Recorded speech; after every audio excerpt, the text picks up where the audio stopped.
Welcome to the Canon Medical Academy. Our purpose is to provide education and training that supports healthcare professionals with their continuous development, ensuring they are well equipped and kept up to date with the knowledge and skills necessary to thrive and to be able to provide the best possible care for their patients. An impressive, custom-designed, new facility that features multiple training rooms. Each room is equipped with a full range of clinical solutions. To fulfill this mission, the Canon Medical Academy is a hub for all your educational and training needs. It offers a holistic range of resources such as congresses, workshops, hands-on training, webinars, and a wealth of online materials. This extensive setup covers a wide range of clinical pillars, ensuring that every aspect of imaging in the patient pathway is optimized. Transforming knowledge into expertise, and expertise into advanced patient care. At Canon Medical Academy, every step is made for life.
Welcome. I'm thrilled to be able to be with you again today for the second and final webinar in our series. Today's webinar entitled How Health Disparities Impact Women's Economic Productivity and Strategies for Change. I'm Felicia Marie-Nall, professor at the Geffen School of Medicine at UCLA and also at the Tecnológico de Monterrey School of Medicine. Again, thrilled to be able to be with you again today. We had an extremely rich discussion yesterday, and we'll be building off of that. Yesterday, we focused on discussing the disparities in women's health and women's face and why. And today, we're going to focus a little bit more on the economic productivity issues, as well as discuss strategies for change. Before we kick off, I'd like to just very briefly introduce our panelists. You will see that their bios are available on the event website. So just to give you a brief introduction to who they are, first we have Dr. Laura Downey, who is the program lead for the Global Program for Universal Health Coverage at the George Institute for Global Health. We have again with us Dr. Carolina Safalon Ferreira, from the Hospital Materno Infantil, Dr. Joaquim Sampaio Brazil. Welcome back to you, Carolina. And we're thrilled that today, Dr. Matthew Leonardi, advanced gynecological surgeon and sonologist with Hamilton Health Sciences, is able to be with us today. Welcome, welcome, Matthew. I'll go by first names, as I discussed with you earlier. We're thrilled to have this wonderful panel, and I'll just introduce our topic briefly by going through a couple of images. And so first, we'd like to share with you and make sure that we can keep in our minds in the context of this discussion, the model that we used in the Lancet Commission on Women in Health that I had the honor of participating in, led by Drs. Anna Langer and Afaf Milais, and published about 10 years ago now almost. And in that, we looked at the women and health model. And that is a particularly useful model, I believe, for today's discussion, because it looks at the different ways in which women interact with the health system. We look at women as producers of health and healthcare, and women as consumers of health and healthcare. Yesterday, we focused much more on women as consumers of healthcare and talked about women's health. But we know, and this is research that has been published in that commission and then from there on in, that women are the backbone of health systems in a number of ways, that we produce the majority of health and healthcare, both paid and unpaid. And that is true globally and in almost all the countries in the world. The majority of physicians, the majority of physician hours, about 2/3 are produced, in fact, by women. And an even larger proportion of the unpaid work, the production of health that often happens in the home and in the community. Women, however, working in the health workforce face all the same kinds of discrimination, difficulties, barriers, and sometimes even harassment, what we talk about in labor markets overall. And this, of course, cripples, in many ways, their ability to provide the health and healthcare we want to produce. We end up with this a situation in which we have people across the world without access to qualified health professionals and well-trained health professionals who do not have appropriate and sufficient spaces of work. We see underemployment, we see unemployment, and we see simply working in other things that are not aligned, other occupations that are not aligned with the very important, costly training that they receive to become physicians, to become nurses, to become social workers, to become economists who work in health and healthcare. So we look at these different ways in which women and health interact. And this is where gender, of course, comes in as extremely important. And it's a lot of what we're going to speak about today. And so if we go into the next slide, we can see that a large proportion of the health burden, and not surprisingly, is happening in the age group in which most women who work are actually in the labor force. And it's their most economically productive years, and often also the years in which they are participating in, and when they choose to do so, producing families and being part of families. This means that what is happening in that time of their lives, their health or the health gaps that they face that we know we've been speaking about, particularly in the last webinar in this two-part series, is going to be determinant of what we see in the labor force and of the inputs to economic development. So in many ways that we've seen in recent reports, including this one from McKinsey and the World Economic Forum, is that were we to be able to close these gaps in women's health, these gaps in women's labor force participation, we would see a motor driving economic development on forward. And with that, if we go to the next slide, here's it. Bridging the health gap between men and women could recover. If we go to the next slide, please.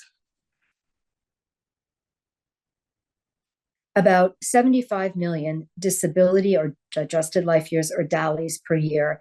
And that would boost global GDP by about $1 trillion, which is a huge way that we could get economic development to be moved forward annually. It's primarily associated with 9 health conditions, because about $400 billion of that $1 trillion comes from closing the health gap.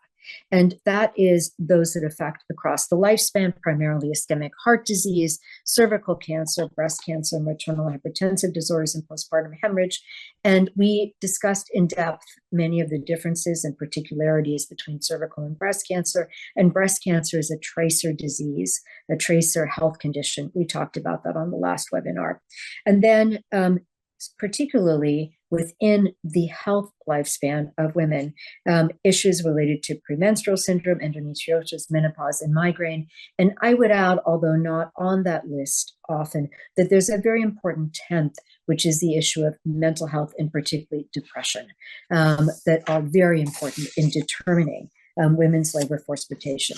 We'll talk about some of the causes. We'll go into our discussion now, and from there, move on to thinking about as well, what are the solutions? So with that, I'm getting into our panel discussion and our first question.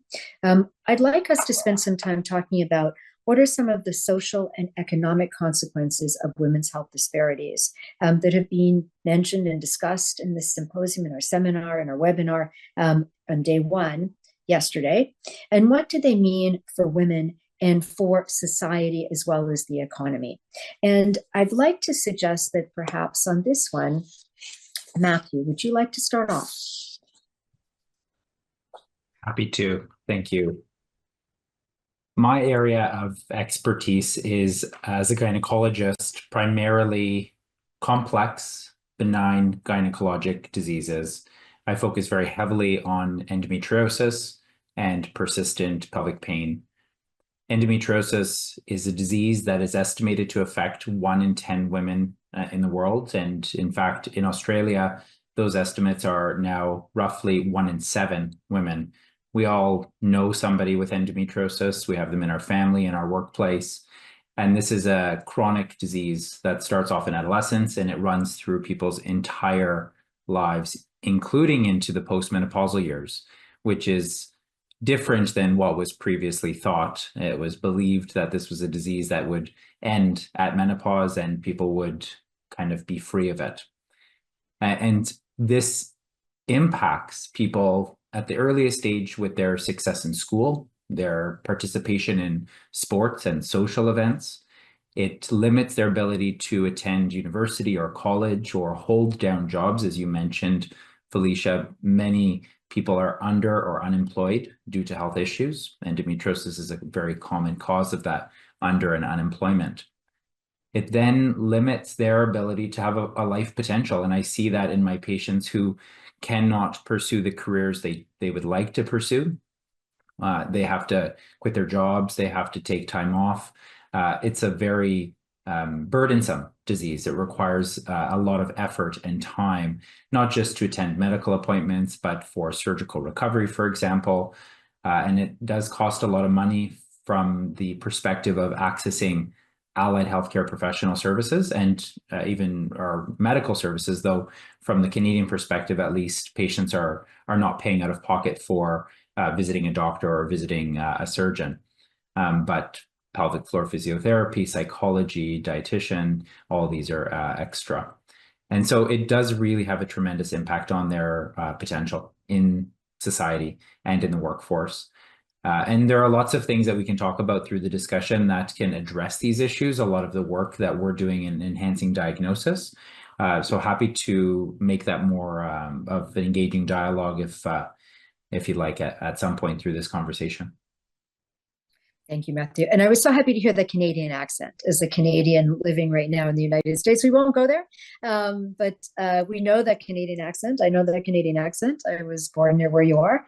But I bring this up in addition to that because, as you said, Canadian women are blessed with access to healthcare, but we'll see this sort of a health condition affecting women all over the world, and particularly in low and middle income countries where there is no access to this kind of healthcare, there isn't this kind of protection, and there may often not even be any sort of choice of leaving the labor force because of the need to just satisfy basic needs.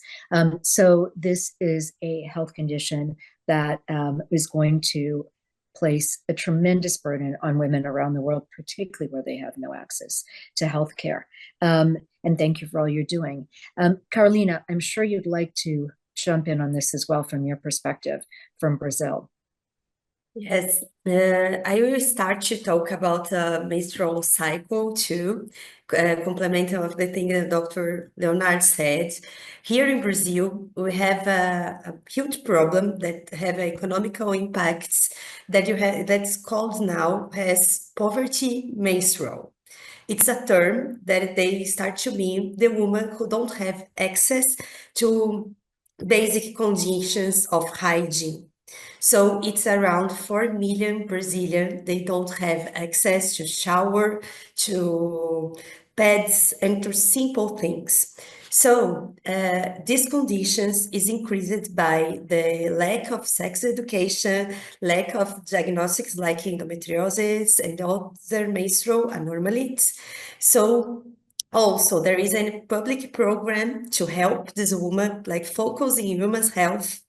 So this problem causes a very big economical impact, because if women don't have the menstrual hygiene, they don't go to school and they don't go to work. So it means about 60 days per year, like in the absence of job or school. So during the period, the girls can play, don't have a social life, don't do sports, anything else. And there is a new research made at São Paulo, a big city of Brazil, that showed that 90% of population who have periods were absent of work because they can't buy pads. And 3% of Brazilians don't have bathroom at school, especially at Northwest. So they can't do their simple hygiene. So also, if they then just have a lack of pets, they use in a irregular way. So they have some allergic reactions, candidias, and other things. Also, they try to have some solutions for keep the bleeding. So we saw women using bread to put socks, clothes, papers, anything that can do. From last year, the government starts to distribution of free pads for women. And it's very important to mention that the last government didn't approve the free distribution of pads. So this is a thing I want to share because I show it's have a very huge economical problem in the normal cycle. So and it's a very high number here. No, I am so sad that you had to bring that up, and so glad that you did bring that up, Carolina. So we are speaking about period poverty. What we're saying is that the simple fact of a woman being healthy prevents her from being able to participate in the workforce for 4 or 5, up to 7 days a month, right? Up to a quarter of her lifetime. When she could be working, she cannot be working the way she does. And these ideas of a government moves forward and then we see these setbacks are particularly heartbreaking because there's so much advocacy behind guaranteeing an entitlement, a right, and then taking it away. That's not unique in Brazil. We've seen things happen in countries around the world, often around reducing insurance coverage. We've seen it sometimes in Mexico. We've seen it, so it's not unique to Brazil. Yesterday, someone asked the question of why are you speaking so much about Brazil? You speak as much because you're in Brazil, but also because this is not unique to Brazil. So there are so many countries around the world where this is not a right, and where women are either driven into poverty, their families are driven into poverty in order to continue to be healthy, or they withdraw from the labor force and cannot go to school either. So thank you for bringing that up. It's hugely important. Laura, I don't know if, Laura, if you'd like to comment a little bit on any of this as well, I'd like to give you a chance to jump in here if you'd like to, please. Thank you very much. Yes, I come from a background of expertise in health economics and policy from a health systems perspective. And right from the beginning of the evidence to policy pipeline, we see that from the outset, we don't have the same level of data in women that we do in men. 70% of participants in clinical trials are white males most often. We also see that even from the lab models from mice, most often male lab rats or mice are used. And this has really important implications for what we know about certain pharmacological agents, for example, and their efficacy in women in comparison to men. Women have twice as high rates of reporting of adverse reactions to pharmacological agents than men do, because we purely don't know as well what happens in women when we give them certain drugs than we do in what happens with men.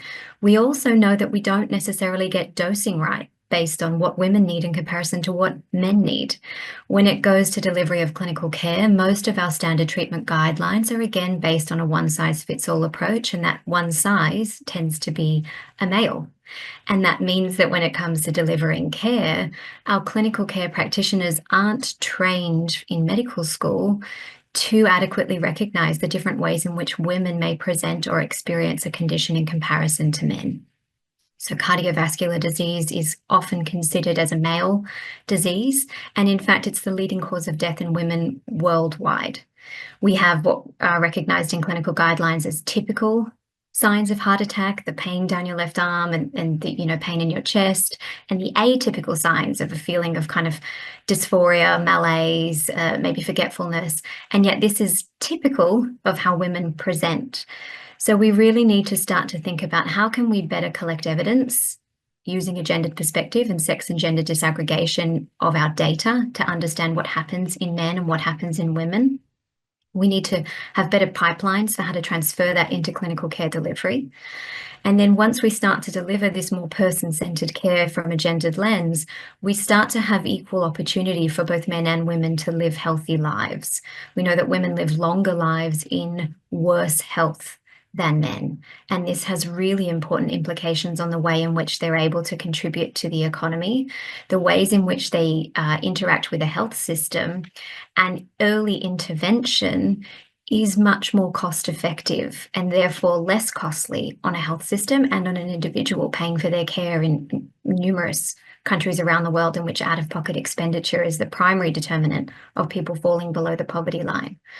So from my perspective, in order to, as you say, use this incredible motor that we have in keeping women healthy and allowing them to contribute for longer and more fully towards the economy, as well as protecting their own economic assets, this becomes incredibly important to start thinking about right from that bench science through to how we translate that into clinical care and how we best support women to have equitable opportunity to be healthy.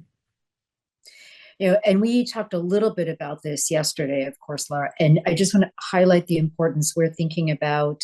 We need to have not only men, not only white men, but women of all colors, women that live in different parts of the world, women that come from different races and ethnicities, in order to be able to understand issues of intersectionality. So it is absolutely the case that we have to stop using only white male mice, but also only white males and only whites, in order to be able to understand these diseases better, and also in order to be able to better train our providers to identify. You mentioned, of course, the symptomatology around heart attack, but yesterday we spoke about breast cancer and how different women look different, are of different sizes, and how our healthcare providers need to be open, trained, and able to explore, work with, and discuss any health condition with a woman of any size and of any age. Because I think the other issue that we know is completely understudied is what happens with older women.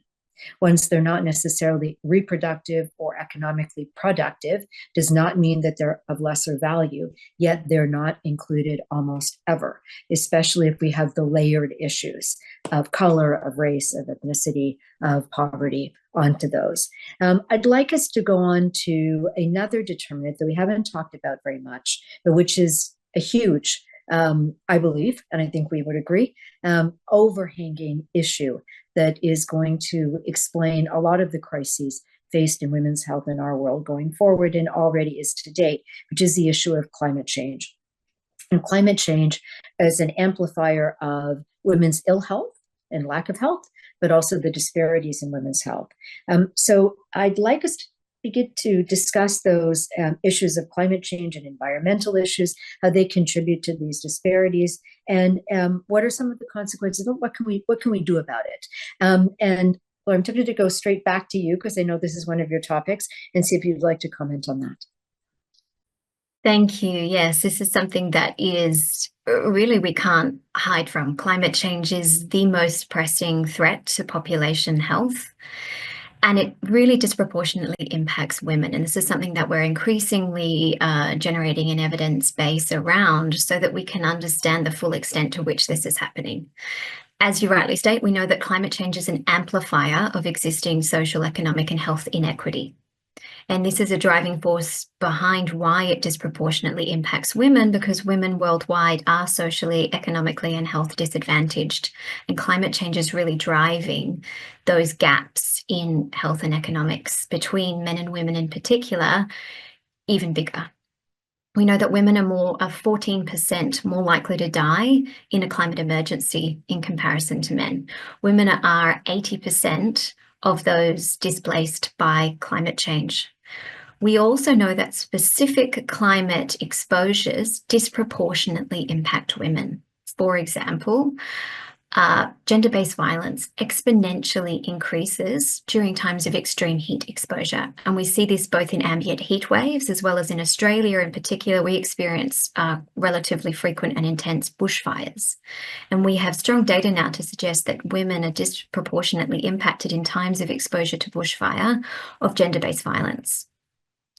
We held at the George Institute last week a fantastic event with participants from across the Pacific region.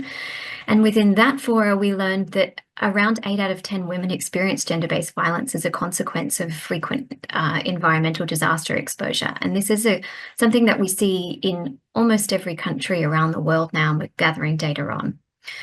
We also know that in response to exposure to heat, pregnant women are at particular risk. And as we see, for every degree over ambient average temperature, we're seeing exponential rises in preterm labour, in stillbirth, and in miscarriage. And again, the more frequently we are exposed to more intense heat, this is going to become a real issue worldwide. We have studies already in India, in Bangladesh, in Indonesia, and a nascent study in Australia that's starting to really explore this and how we can protect women. We also see that in the European heat waves we had in 2022, it was often reported that 60,000 people died. What was less reported was that 66% of those deaths were in women, and particularly older women. So it does seem that women biologically have a heightened risk in comparison to men for heat stroke and related illness and death.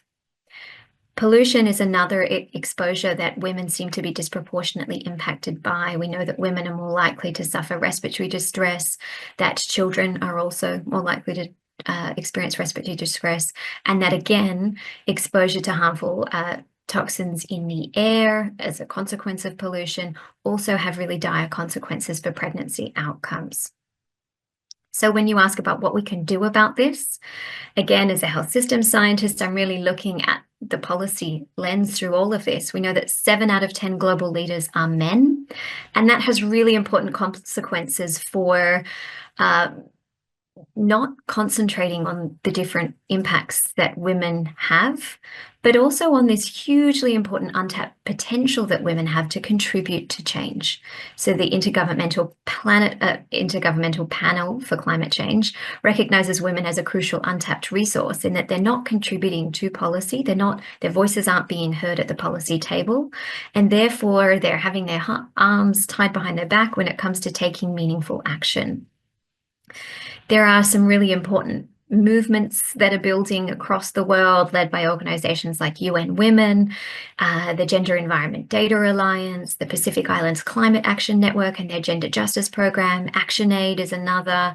And we're beginning to recognize that the more we can empower women to engage in policy dialogue, the more we can empower women in the community to have a say, to come together, to protect each other, as you recognized earlier, as the primary givers of health and healthcare, the more we can start to change the tide on this.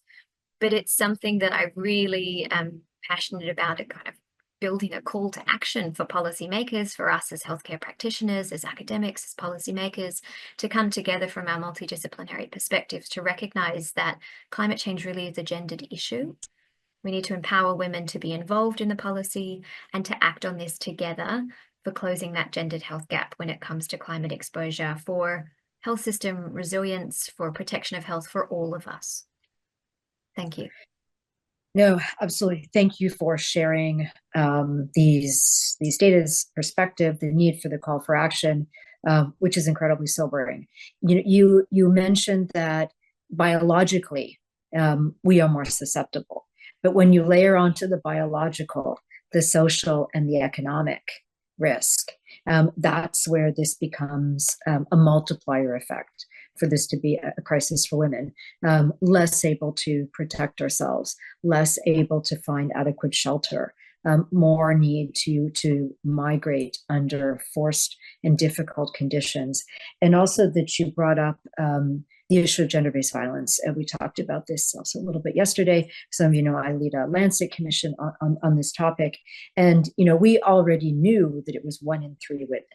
We already knew it was at least 1 in 5, probably 1 in 4 girls. When you add climate change onto that, you are increasing what is already a true pandemic that we've seen going on as long as history has been marked. So that is something we can do a lot about. And of course, the implications of this in terms of trauma and lifelong health issues, but also lifelong economic issues is huge. So we'll talk more about what we can do about this. Carolina or Matthew, do you want to jump in on that topic, on climate change? Matthew, go ahead. Yeah, I can jump in. So thank you, Laura, for sharing that perspective. I am not very aware of climate change as a direct effect on gynecologic health per se. This is an area of still for me to learn a lot about, but a lot of things you said really did resonate. So as I mentioned at the beginning, I deal with patients who have persistent pelvic pain. And one of the things that we know in patients who have persistent pelvic pain is that they generally have an altered central nervous system. That central nervous system change that occurs due to things like endometriosis or other inflammatory diseases within the body is exacerbated by life events. And one of the biggest things that exacerbates that is the perception of danger. That perception of danger is triggered when a pain event is felt in the body by endometriosis or ruptured cyst, for example. But it's also driven by fear and danger in other facets of their life, this kind of constant vigilance that needs to exist when a person is exposed to domestic violence, whether that's exacerbated by climate change or not, that is going to drive that central nervous system, that pain perception higher. A famous scientist out of Adelaide, Lorimer Moseley, talks about the protectometer, this system within our bodies that is aiming to protect us from danger. And essentially, in these events of danger, that pain perception is going to be even higher. And so I was really struck by that, that sentiment. The other thing that I think is really relevant is there is a strong association between individuals with persistent pain and trauma. And so if we're seeing increased rates of trauma because of climate change, then that's something that we need to be paying a lot of attention to. And then finally, my other perspective was driven by experience during the pandemic, where there was a shift in our health system priorities.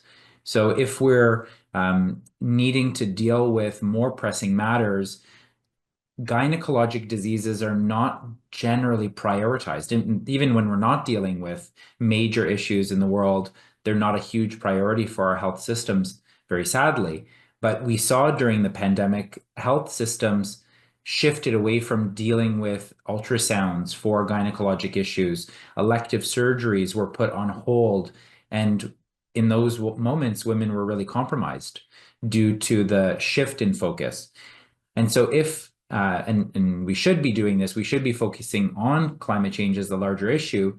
But if that becomes a greater issue and it takes away from funding for gynecologic health delivery, gynecologic health research, then that might also compromise my patients and women's health in from a gynecologic perspective. Yeah, I mean, look, I having worked with this very closely and with people I love very dearly, I've heard it best explained as violence against a woman and violence against a child is like setting off a grenade in their brain, and it will affect their entire rest of their life. And there's no other kind of gynecologic violence than I can think of is more serious than rape and violence against women, sexual violence against women. So these two issues overlapping are incredibly dangerous. We're going to be speaking more and more about the issue of economic productivity. And so given that we're speaking about 1 in 3, or in the case of climate disaster, of up to, I think you said 8 out of 10, if I picked up the statistic right, Laura. We are speaking of something that will determine economic growth, will explain many of the mouths in our world, can determine multiple points of GDP growth that will be lost, and will be lost for generations. I wonder if, Carolina, you'd like to jump in on this at all. I think I have just a little to add. Like as Dr. Leonard said, the gynecological problems don't have the priority. So with everything Dr. Laura and Dr. Leonard said, I think the thing is the woman can't avoid like her body during the climate change. So they will have cycles, they will have child, they will deliver. We can't avoid a pregnant woman to delivery if you have a climate change, if in a disaster. So you can't attend this woman in a very good way, but you can't avoid these things. Also, the mental health of this woman that is a victim of violence, gender things. So I think the climate change is this. We can't avoid our biological body and also the mental health. So that is just the thing I want to add. I think we see too often it's not only gynecological issues against women are not a priority, right? And particularly certain groups of women are not a priority. Laura, did you want to jump in again on this at all? Yes, I just thought it would be remiss of me not to add one final layer to this, which is really, as you say, the intersection between physicality and biological determinants that women have around their health, social determinants and economic determinants. And we know that climate change is already having very serious impacts on food and water security. And that in turn has very important impacts for women specifically for 2 primary reasons. One is that women are more often in a position where they are the one responsible within their families to feed their families. They're more likely to work in agricultural positions. That puts them in disproportionate risk of being exposed to climate stresses. They're more likely to have to feed their families from those positions that they have. And when those positions go awry because we have less crop yield, we have crop yields that fail, we have dry seasons where water is harder to come by and women have to travel further to get water, or that water is more salty and is causing more health problems, that it's the women that bear the brunt of that lack of access or security to food and water. And that happens in that they are punished often in their families. It's a determinant of gender-based violence. But also when resources are scarce, it's women who are the first to go without. So women will feed their husbands or partners, their husbands' parents potentially, and their children before they take those resources for themselves. And so we're already seeing that this is having an impact where women are undernourished as a consequence of lack of access to food and water. They're also going without in terms of their own healthcare needs. So women are less likely to attend antenatal care services, for example, in areas that have experienced recent climate emergency or disasters. They're less likely to seek continuity of care when they have chronic diseases like diabetes, hypertension, other risks that they may have that require interaction with a health service. And this is going to have really, really important knock-on consequences later down the line when they're not engaging as frequently as they should be with these preventative services, and when they're not nourishing themselves in a way that is conducive to them being healthy for a longer period of time. Yes, no, and if we think about this in the context of, a vicious circle, sometimes, often, this is not a choice variable. It's not that women choose to underfeed themselves compared to others in families, that they don't have the power to make sure that does not happen. And other times, I think we've been conditioned and taught for millennia to not invest in ourselves. And I said it yesterday, that quit adage about if you're on an airplane, they say, remember to put your mask on first. So even if you want to protect others, you also have to protect yourself. You have to invest in yourself. And that is preventive care. That's ongoing care. That's nutrition. Those are so many things. But when there's scarcity, there are many reasons why women are among those who suffer the most. Now, theoretically, we'd like to ask our healthcare systems to make sure that they do something about this. Already, strained to the brink in the face of climate disasters, much more so in the face of pandemics, without question. But we have to ask our healthcare systems how they can support women and support communities and support economies to support women in all of the roles that we choose to engage in. And I want to highlight the idea of preferences and choice. Not all women choose to give birth or to have children or to become pregnant. And many women do, many women don't. Some women choose to work, others don't. How can we support women in being able to achieve what they should be able to achieve, their full potential, our full potential, but also to be able to make sure that we have choice and we can have preferences and we can make that happen. We know we have examples at the community level and small scale pilots. We have examples on larger scales in terms of national health insurance, in terms of universal health coverage, reforms and others around the world. And I'd like to have our panel discuss that in some depth at this point. Carolina, maybe you'd like to start with this one.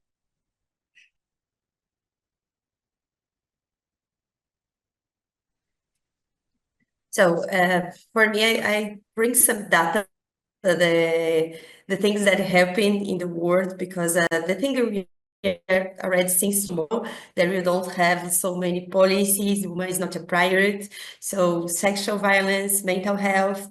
So I bring some numbers about the unplanned pregnancy, numbers that we have more than a half of pregnant are not planned. So in some places like Brazil, we don't have legal abortion. So it has a lot of impact in economical. So because these girls have a more chance of preeclampsia, they don't accept the pregnancy, so they don't go to antenatal care. And we don't have this kind of family planning policies to avoid these things. It's very poor, this kind of education for women to show the things. We have a high number of girls who have baby under 14 years old, so like a child, into a child, and they have like it's a moment in the life that they have irregular cycles. So also it's very difficult to have the diagnostics of the pregnancy, because sometimes they don't have the cycle, and they don't like know that they are pregnant. So there is a huge problem for policies, and you don't have like policies for this. Also, you bring more numbers that you bring from Brazil. You have 47% of women at economical wage that they don't have job. They don't have opportunity to work. So almost the health of women don't have this opportunity during economical wage. So also I have some numbers that 50% of Black women receive less than 50% of white men. So, and also they're still in some not so regular jobs. They work in regular places, like they don't have very good conditions to work. That reflects also in their mental health, the time with the family. Also, I have another number here that women spend around 24 hours per week doing things at home, taking care of the house, taking care of the family, while men spend only 11 hours. So these numbers make, I just bring it to think about that the numbers exist, these data exist, these things happen, and I didn't see any policy, health policy, to have any change. The numbers sometimes change, but I think the only thing for me is a bit different. It's the information. Like now we know, now we try to empower women to do things, but I can't see like policies in the places that I work in Brazil, Middle East, I can say it's really, really worst, because sometimes the woman is still forbidden to work, to go to school. So I think it's like a real problem, and I can't see any solutions from now.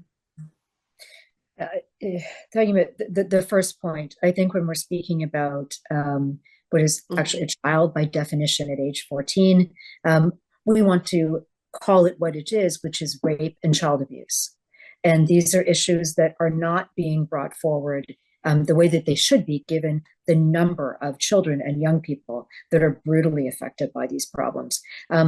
Enabling a child to end a pregnancy who is a child, but in addition, preventing that from ever having happened, calling it out, saying what it is. This has been a hidden scourge on societies, again, for millennia. And it is sadly and tragically not at all uncommon. When you go into the statistics, when you speak to them, it's 1 in 5, at least.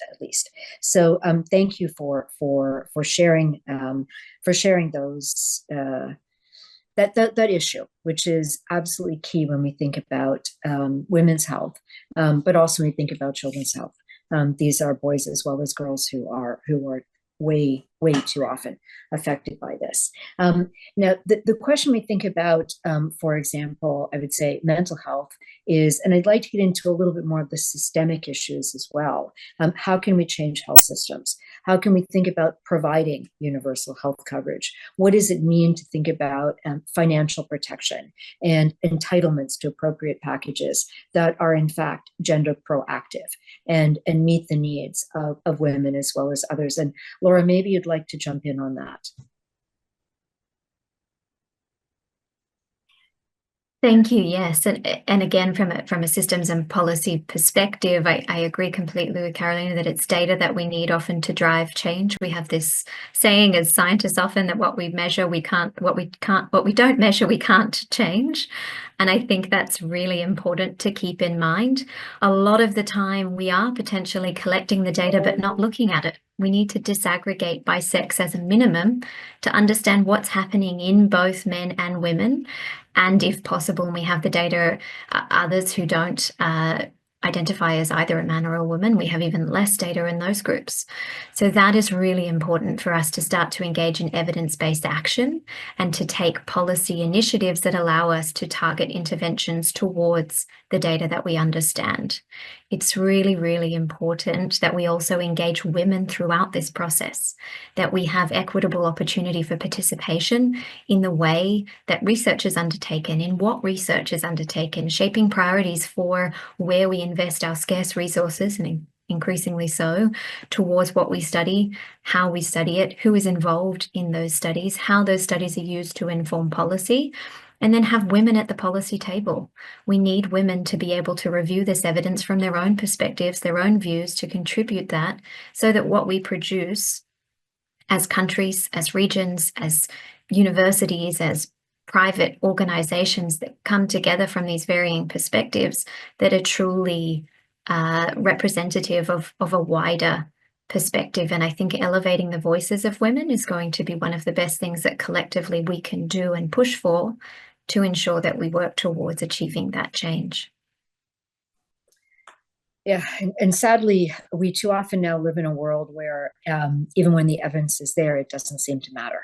And it doesn't seem to drive the change we're hoping for. And so I want to underscore something you said about having women in positions where they can use the evidence, where they can and we can be advocates empowered to do something about this. Because we need the evidence, but we also need to be able to have the action and the voice in order to take advantage of those policies. And we're in a world where that is often not something we used to be, without question. Now it seems to be a luxury in some cases. I also wanted to go back to something, Carolina, I think you were bringing up, which is this idea of the imbalance between typically the data we have are typically for men and women. The imbalance in the responsibilities for undertaking unpaid work. And, this also actually intersects with this idea of climate change, because, when you need to walk further to get clean water, who does that walking? It's almost always a woman. But what I want to get at here is that, I think all over sudden, I used to tell my students this, they would say, well, how do you do it? You can do it. You can work a very long day, and you can then invest all of these hours in your family and in your home, and you can still do it because we're these sort of superhuman beings called women. And in effect, all we did was bias things against ourselves, because we got 4 hours less sleep a night than the men who didn't do those. So what we've been advocating for a long time, and I think this is really front and center in the Lancet Commission on Women and Health, in that commission, we talked about how we could think about balance across the genders. Most of our data, again, was men and women. And by the way, I'll clarify that my husband was a co-author on that policy piece of work, and was definitely behind this recommendation and this suggestion, but that we need a balance in terms of the responsibility, but also the joy of being able to be part of a family and family responsibilities. And so how do we achieve that balance? How does that fit in? I don't know if any of you, particularly Matthew, you haven't had a chance to jump in on this question. Maybe there's something you'd like to say about this, or from the Canadian perspective. We have such interesting work on gender transformative policymaking. I can definitely touch upon sort of the trajectory of research and clinical care and how that might become integrated into policy. But I'm not the person who's, generally speaking, advocating for that policy change per se. I'm trying to collect data as a researcher, as an academic. And I really loved when you said, Laura, what we don't measure, we can't change. Because my biggest area of focus in my PhD years and my years since then has been diagnosing problems that go undiagnosed forever. And some people never learn about their endometriosis or their fibroids or their PCOS. And if you don't know, you can't handle it. You can't manage it. You can't tackle it. And that's on an individual level, where a patient is struggling without answers and cannot get the right treatments, cannot get better because they just don't know what they're fighting. Their health team doesn't know what they're fighting. And so I spend a lot of my time focusing on enhancing diagnostic tests for gynecologic diseases, in particular endometriosis, through ultrasound. That's the main tool that I use, and we can now diagnose this disease non-invasively. This may come as a surprise to some of the attendees for this webinar, who may have heard the only way to diagnose this disease is through surgery, and that's no longer the case. So if we can do the research to prove that we can diagnose it, and diagnosing it leads to earlier or more accurate or more refined treatments, and people can do better in terms of their outcomes, and like we've all been speaking to, reaching that full life potential that women deserve to have, then hopefully that then translates into a policy. And so for us in medicine, generally speaking, what we see is the research leads to evidence-based guidelines driven by our organizations. In Canada, it's the SOGC, the Society of Obstetricians and Gynecologists of Canada. America, it's the American Congress. And as you can imagine, each country would have some sort of a guiding principle. And then hopefully that leads to change in policy at the governmental level. Now, in the research space of endometriosis and other gynecologic diseases, we are seeing patient representation.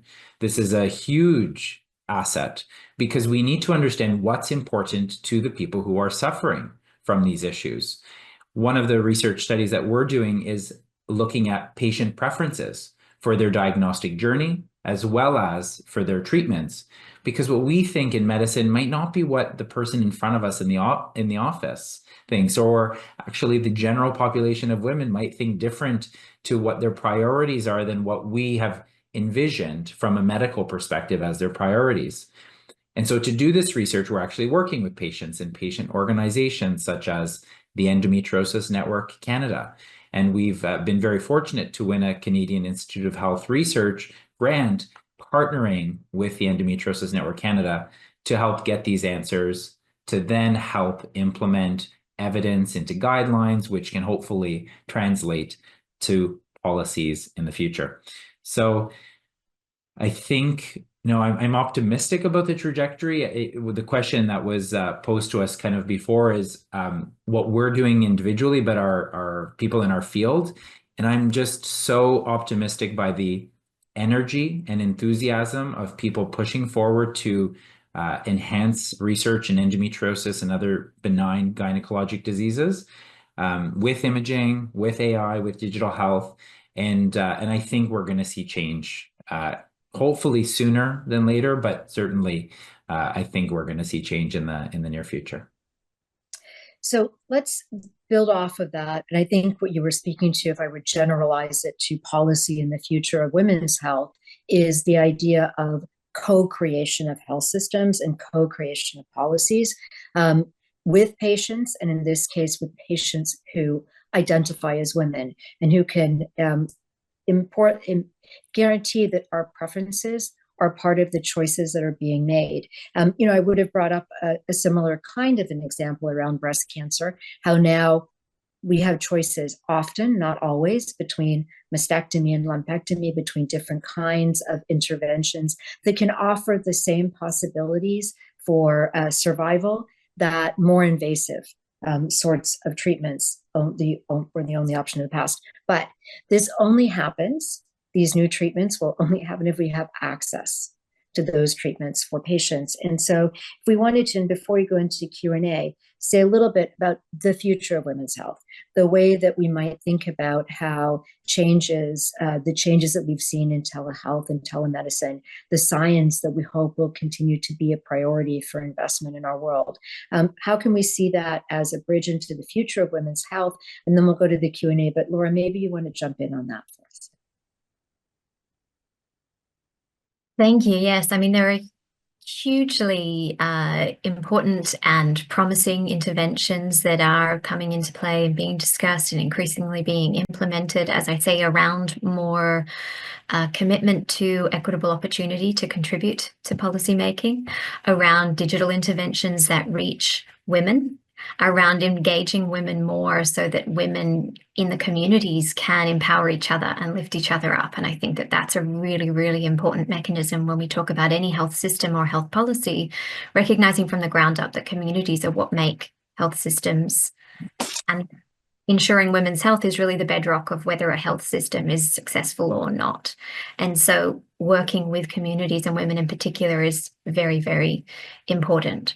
From a technical perspective, I think we have to do, as Matthew spoke around earlier, understanding from a patient perspective what it is that they want, and ensuring that what we produce is fit for purpose. So when it comes to artificial intelligence, for example, we know that there are inherent biases that tend, again, to preference men or those with white skin. When we're training algorithms to detect cancer, for example, we need to ensure absolutely, as standards enshrined in law, that we're testing these algorithms on Black women, on Asian women, on women of mixed race or mixed heritage, on women who are large, women who are small, and every woman in between, so that we can ensure that those algorithms and those technologies are fit for purpose for everyone. And I think that that's also something that those in this webinar, particularly coming from a private sector and enterprise perspective, can support systems to start to develop the processes and the mechanisms in place to do that. So hugely important that you brought that up. I want to make sure that we can highlight that the idea of solutions isn't only going to come from government. It's the private sector, for-profit and not-for-profit, where we're going to get a lot of the change. As an economist, I believe in also working at the margin. And so that's where we can achieve so much of the change that we are thinking about. And exactly this sort of a webinar guaranteeing that the private sector is supporting and choosing these sorts of areas to work are extremely important. I think we may have some questions from those who are listening online, and we have about 10 to 12 minutes for that, a little bit more perhaps. Shall we feed some of the questions? So we have, for generations, women worldwide have demonstrated resilience and leadership in protecting their communities, land, livelihoods, and natural resources. History also shows that when women are healthy and thriving, economies prosper. Yet this is not always the case today. From a policy and legislative standpoint, how can we reshape our societies and economies to be more inclusive, creating systems that work better for everyone, both men and women? So I'll just jump in on one, and I think it was Laura who highlighted this, that we need to ensure that there is gender balance and that women are included at the tables where decisions are made. But we are also included in the different echelons, for example, of academia, of decision-making that's done in science. That is one of the most important ways that we know that there'll be change. We need women CEOs in the private sector. So getting gender balance by headcount doesn't mean you get gender balance in terms of policymaking and decision-making. Would any of our panelists like to jump in on this one? I would be happy to add as well. I agree. I think we need positions of power to have women sitting at those tables and in those seats. In order to do that, we need to really take a life course approach. We know that women will only get to those positions of power if they have adequate education.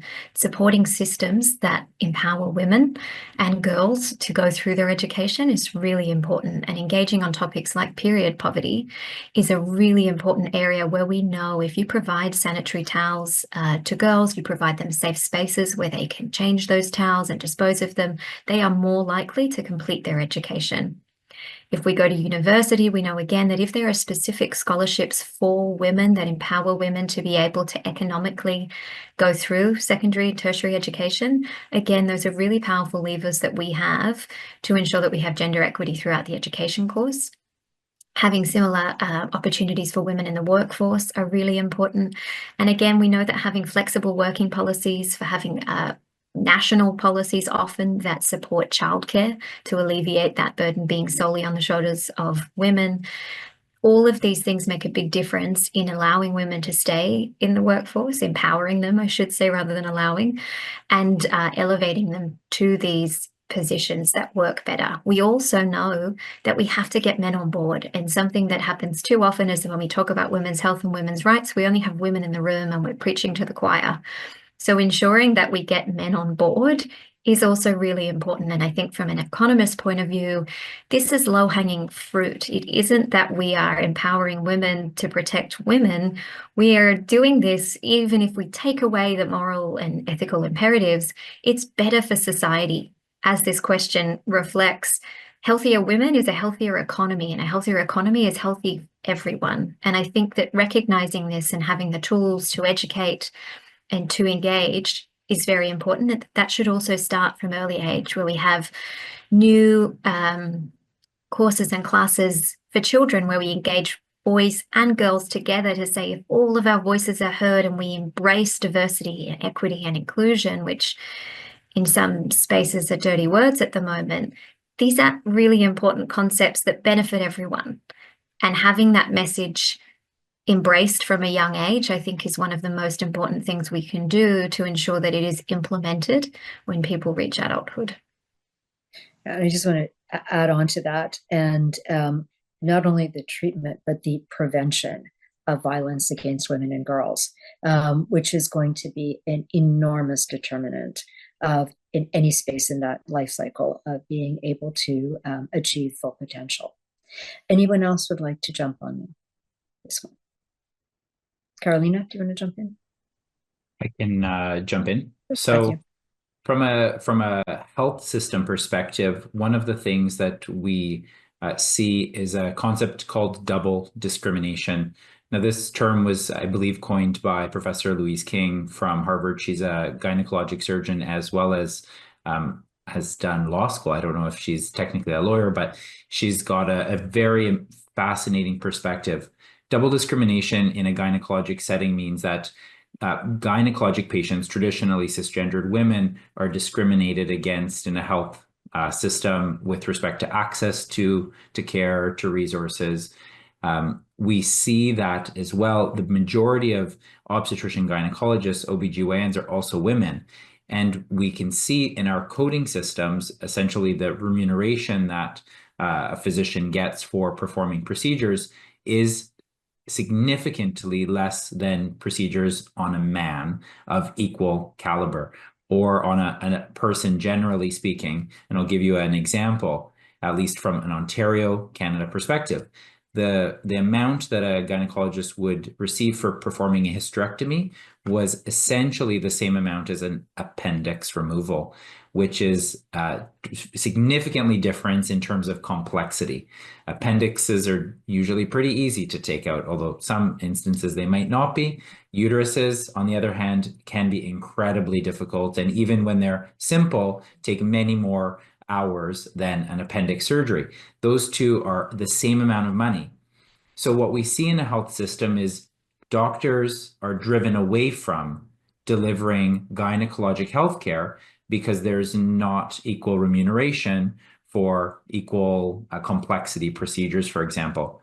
And even within the scope of OB/GYN, generally speaking, the coding prioritizes obstetrics, pregnancy, rather than what we see as women's health, the non-malignant gynecologic diseases such as endometriosis, fibroids, polyps, the things that affect quality of life. So the policy should be that there should be more appropriate funding towards gynecologic health, and there should be more that should encourage people to spend time in that profession as an OB/GYN and not be discouraged away from it. And this is a conversation that I'm seeing happening a lot in a North American setting and in an Australasian setting. I hope that it's a conversation we're seeing around the world, because this is underlying a lot of what we see as a health disparity. So let me just layer onto that we know across the board that women with similar levels of experience and education in almost any occupation, including medicine, are paid significantly less than men all over the world. So it's part that we tend to go into certain occupations and within occupations into certain areas, and those tend to be underpaid. But it is part of this larger issue of underpaying women who have the same skills for the same kind of work. And it's no different in health than we're seeing in so many other ways. We have a very important point up at the top, which is how can we make sure that women in lower income areas have access to affordable diagnostic tools like mammograms and ultrasounds? And how can we show that investing in these services is cost effective for the healthcare system? So I will turn it over, just before that, highlight some new work that we're doing for the Lancet Commission on Cancer and Health Systems, which we've been calling an economics of optimism or an economics of hope. The basic idea is that we're mismeasuring the benefits, and this is key to what we've been talking about. We undervalue women, so we undervalue the returns to investing in women, which means that in a cost benefit or cost effectiveness equation, the denominator is smaller than it should be. If we measured it properly, the real benefits of investing in women, many interventions would become and clearly are cost effective. That's one thing to add into that debate. So I think the appropriate measurement of the benefits, but it comes back to valuing women for all we are, is something that our systems do not do, including our healthcare systems. Would anyone else like to jump in on this question? I can jump. I feel the first thing here is like to try technologies like telemedicine, AI, because I think the difficult in low-income areas is someone who can perform the exam.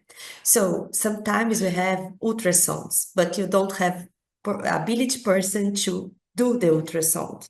Like in Brazil, we have a law last year that all pregnant women has the right to do the echograph, the fetal echograph.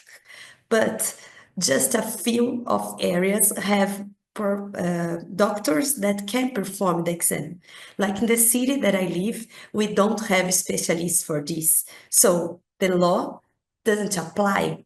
So we need something to like that can perform the exam and someone in another area can do that diagnostic, because it's in some lower-income areas, it's very difficult, the interpretation. So I think you need to use technologies. I can't see like we can bring doctors. I think it will be very difficult because it's like a lot of years trying, and so I think the technology will help in this kind of problem. And this is one of the few things we can be grateful for from the pandemic that harmed and destroyed so many people and so many families, that we've seen a leapfrogging in telemedicine and in the use of technology for communication that makes it often unnecessary for a physician to be in the same place as the woman herself, and gives potentially significantly more access than ever before. Since there's a specific question about mammograms and ultrasounds, I just also wanted to make a plug for some of the basics. Right? We need to listen to our patients, to talk to women, to ask them about even their family history. Did your grandmother, did your mother have breast cancer? That will help to identify those who are more likely than others to need something like a mammogram. So we forget the basics, the primary health care, what can be done by a promoter, what can be done by a nurse and by a social worker, which can help so much to manage scarce resources. We've got another question up now. Thank you for highlighting the economic value of older women. You are very welcome. It's extremely important. Emerging research on menopause suggests that it may be also happening to allow women to support and protect the offspring of their daughters or sons. In an era dominated by nuclear families, how can we improve healthcare for these women, especially in the diagnosis and management of menopause, to enhance their well-being and productivity? Who'd like to jump in on that one?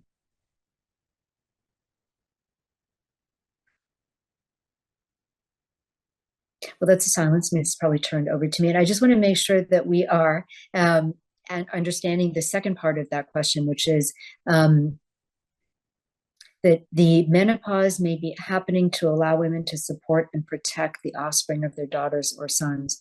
That women, I'm not sure I'm fully following that second sentence, but I want to suggest that we can speak a little bit toward the issue of menopause and healthy menopause, and that is too often an issue that isn't discussed and isn't talked about for a number of reasons, including the fact that in many parts of the world, we are not supposed to talk about our sexual health. It is not supposed to be important to us if we're driven into early menopause, or to continue to have health in all of the aspects of our body that may become and will become with menopause changed in ways that make them useful in different ways. And so how can we guarantee that our health systems are investing just as much in older women as they are in women of so-called reproductive or productive age? Does anybody want to jump in on that sort of an approach to the question? Matthew, go ahead. Yeah, I can jump in. Menopause is not the main focus of mine from a clinical perspective, but all of my patients will go through menopause, and all women will go through menopause. This is a part of life, but it can be a really, really troublesome part of life for people, and for many, actually. For sure, as you mentioned, Felicia, talking about it is key, right? We have to be open and honest about this. We cannot be keeping this an enigma. And that's a societal issue. We've referenced the importance of education of menstrual health in young people, both to boys and girls. So menopause just needs to become common language amongst everyone. But I think what I tell my patients is, just because something is a normal part of life, you have to know when it's normal and when it's not normal. And you have to know when you're bothered by it.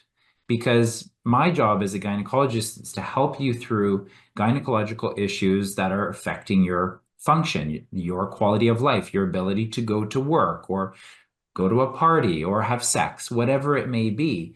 And you have to tell us that it bothers you. And you also have to advocate for yourself, because sometimes, unfortunately, people are going to invalidate that because it is normal, you must suffer through it. I hear this time and time again with almost all of my gynecologic patients who have period pain as well. It's normal for you. You must just deal with it. No, it's something that you can get help with and we can help you with, but you have to tell us. And sometimes you may have to tell doctors more than once, at least now. And there are lots of strategies that can help, both traditional medical strategies and holistic strategies that can be tailored to that person. So I think that advocacy within the person is key, but also we just need society to catch up and realize this is something we need to talk about. I don't think we need to, this goes back to the idea of empowering women to have voice. And I'll just layer one piece on. We would hope that all women would live long enough to be able to enjoy periods of their life where they're also in menopause. But this is actually relatively new, right? There are many women in our world who don't live long enough to actually get to a point where they would be experiencing menopause. And so sometimes we would say, in that sense, we're sort of victims of our own success.